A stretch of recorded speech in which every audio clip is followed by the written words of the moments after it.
Hey guys, so the quality on this video really sucks, but that's because I'm filming on my MacBook and yeah, it's just my life has been so hectic. As you could tell from the last video, they had to um, stop my labor at 35 weeks, and then turns out I ended up getting induced at 37 weeks. So, yeah, a lot of crazy stuff happened. Um, it turned out that my placenta stopped working, and are you eating your blanket? That's silly. My placenta stopped working, so it wasn't providing nutrients to the baby, and therefore it was safer for her to be outside the womb as opposed to inside. So I went in for my 37-week checkup, and I had an NST. Well, I was having like multiple appointments a week. I was having, you good? I was having an ultrasound every week to check the fluid levels. Then I was having two regular appointments every week to check, to do an NST test, which is a non-stress test where they hook the monitors up, check your contractions and the baby's heart rate and all that stuff. And then once a week, I would also get like my cervix checked and stuff like that. So I spent a lot of time in the hospital or doctor's office, but I also did that with Arianna. I spent a lot of time. So it was like the same thing, really. But I went in for my 37-week checkup, and I was on the NST monitors. So I got that done, and her heart rate wasn't. They like to see two like really big fluctuations in the heart rate, and she wasn't doing it. So they were concerned. They gave me juice, and she still wasn't doing it. She had one, but she wasn't having two, and I was on the monitors at this point for about 2 hours. And then, this was one of the appointments that Bruce could not attend, and it looks like I've got like a black eye, but I don't. The lighting's just really weird in here. And I am super pale, actually. Like, my anemia is like through the roof currently, but that's besides the point. So, yeah, Bruce typically went to every single appointment with me, but then when I ended up having to have 3 appointments every single week, he would go to the ultrasound appointment, and then the others I would go by myself. And so this was just like one of those regular checkups that I was at by myself, and I'm texting him like everything that's going on. And so my doctor came in and was like, all right, I'm gonna have you get an ultrasound, and we're gonna check on the baby, make sure she's okay, blah blah blah. So I go and get my ultrasound done, and I'm just waiting, and she wasn't doing what they wanted to see her do.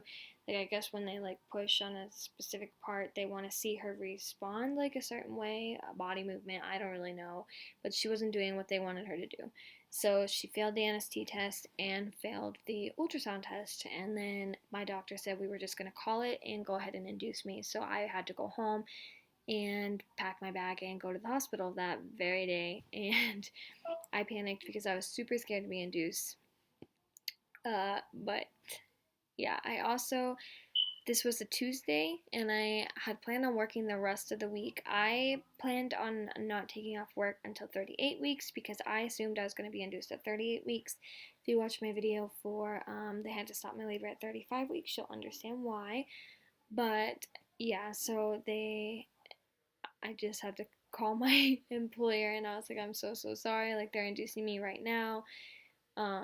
It really wasn't a big deal because I work at like a family-owned restaurant bar type place, and the owner's super awesome. So it really it wasn't a hassle at all, but I still felt like terrible because I had no idea that I was just gonna end up being induced, and then he would have to cover 5 shifts, but it was okay. So I called Bruce, told him that I was being induced. He was getting out of work right away. He met me at home, and we were just going to take one car to the hospital. So I packed everything, made sure we sort of had everything ready. I called my mom, called my dad, let them know, and that was that. I got to the hospital about 3 o'clock that afternoon, and they didn't hook me up on Pitocin yet. They checked my cervix, and I was still only 1 centimeter from when they had stopped my labor. And so They did Cervidil, I think is what it was. I don't know. It wasn't the gel. It was a pill that they put up there, and they did the pill every 4 hours. 4 hours. I think it was 4 hours. Yeah, because she came back and checked me at 7 something. So 4 hours. So she did that. I was able to eat at this point. So I don't remember what I ate, but I ate something. Olive Garden. Bruce went out and got me Olive Garden. My mom came in to, see me, make sure everything was okay.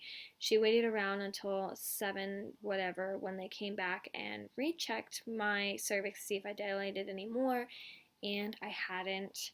And I just had like every worst possible thought in my head because my biggest fear was getting a C section. I was super scared of that, and so my thought was if I'm not progressing fast enough, then I'm gonna end up having to get a C section. And I was just so panicked. So when she said, "Oh, you're not dilated anymore," I was like, "Oh, okay."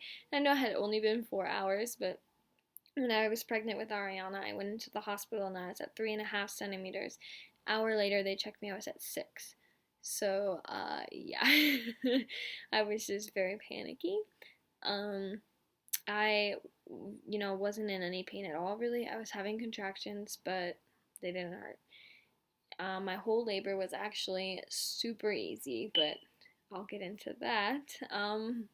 Yeah, so they came back in, they did another pill at 7, then they came back in at like 11 to check me, and I still hadn't dilated anymore at all. And so they called my doctor, asked her what they wanted to do. They gave me another pill and started me on Pitocin. And then my doctor was actually there at about 2 o'clock in the morning because she was doing a C-section. So she came in, she checked me, and Bruce is asleep at this point. He's just sleeping on the couch over there. I didn't blame him. Nothing exciting was going on. She's like, "Yeah, I'd say you're about 2 centimeters. I'm gonna go home, break your water." And I was like, "Okay." And that really scared me because I knew once your water's broken, they don't let you go more than 24 hours. With your water broken before, and then if it's been 24 hours with your water broken, and the baby's not here, they end up giving you a C-section. So then I was like, oh man, only 24 hours, that's all I've got. And so she broke my water, and when my water broke with Arianna, it broke on its own at like 8 centimeters. I want to say 8.5 centimeters, and it was just like a ton of liquid, and then I basically pushed and she was out. So but this time I was only at 2 centimeters and she broke my water, and I didn't understand that you would just continuously leak amniotic fluid up until you deliver your baby. I was not aware of that. I was not prepared for that, and it was super uncomfortable, and I had to keep asking the nurses because they like put towels under you on your bed, and I had to continuously ask the nurses to change the towels because I was just leaking an insane amount of fluid, and it was very awful. And yeah. So they came back in and checked me in the morning when they did the change of shifts. And so I was on Pitocin, since about midnight. They came back in and checked me, and I was about 3 centimeters, and this was, I want to say, like 8 o'clock in the morning is when I woke up. And then my dad picked up Arianna from Kevin and brought her to the hospital to come see me before they went to school. Hung out with her for a while. They didn't think that I was really gonna have a baby anytime soon. They were at the hospital around 11. They left at like 12:20. Nurses didn't think anything was gonna happen anytime soon. I was only at 3 centimeters. Blah blah blah. I was having like crazy contractions. And everyone was like, well, do you want the epidural? Do you want this pain medicine? Do you want this? Do you want that? And I was like, nah, I'm fine. Like, it really, like, didn't phase me. Like, it really didn't hurt, at all. I feel like Ariana's labor pains were way worse than this one. I don't know. Or, I don't know, but it was, like, super easy for me. Like, I wasn't in any pain. Like, I was just uncomfortable, if that makes sense, but I wasn't in any pain. I was not allowed to eat after I had started the Pitocin, so I wasn't allowed to eat. I was pretty hungry, but was what it was. And then They came back in about 1:30, and they kept having to like switch the monitors because they weren't picking up contractions or they weren't picking up the baby, and they were continuously in and out of the room, like changing the monitors on my stomach. And so they came in and they were just like, the we can't read you, like your contractions aren't showing up, and we have to be able to, because you're so high risk, we have to be able to see the contractions with your baby's heart rate and blah blah blah. And so we're gonna go ahead and insert, I don't know, an internal contraction thing. I didn't even know this was a thing. It's like this long rod, and they insert it through your cervix, and then that's how it reads your contractions. And it sounds painful, and it's definitely not pleasant, and I was scared. But then I was like, well, at least one of the monitors will be off of me and I'll feel a little more comfortable. So they went ahead and ordered that. So I was waiting for the doctor to come in. And then as the doctor, as right before he came in, I decided, he came in at about 2:30. Yeah.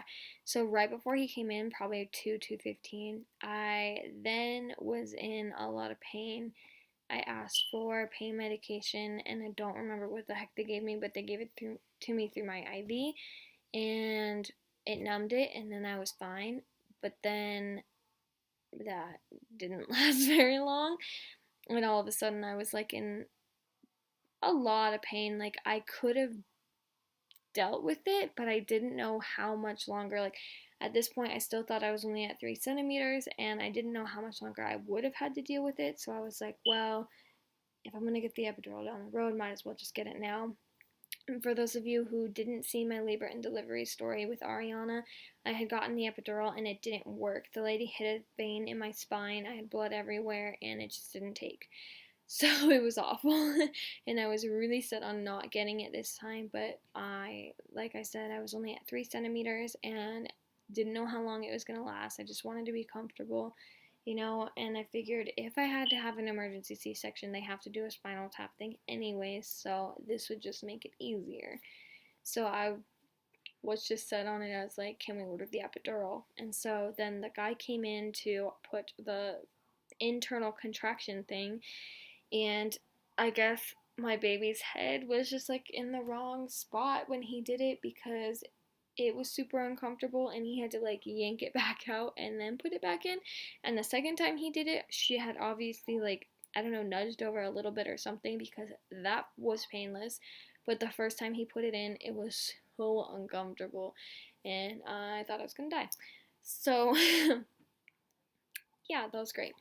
And then, Bruce is like being super supportive. Like, as soon as I was like, can we order the epidural, he like jumped up, because I guess he didn't, I don't show pain very well, so he didn't know I was in pain, let alone enough pain to ask for the epidural, because he knew that I didn't want it at all. So when he heard me be like, yeah, can we order the epidural, he was probably like, oh shit. So yeah, ordered the epidural. Then the lady came in to give me the epidural. Right as the guy had put the thing in my cervix, he had checked me, said I was at 5 centimeters. So I was like super thankful. I was like, yes. I was like, I'm getting there, super excited. So I figured I'd have the epidural, be able to sleep up until whenever the baby was ready to come. So the lady comes in, she does the epidural like perfectly. I didn't feel anything. It wasn't painful at all. It was great. She did it very well. I wouldn't have even known there was a needle going into my spine. She was amazing. It was great. And alright, iCloud, that's cool. I went completely numb for probably 5 minutes. And then that was it. The pain came back.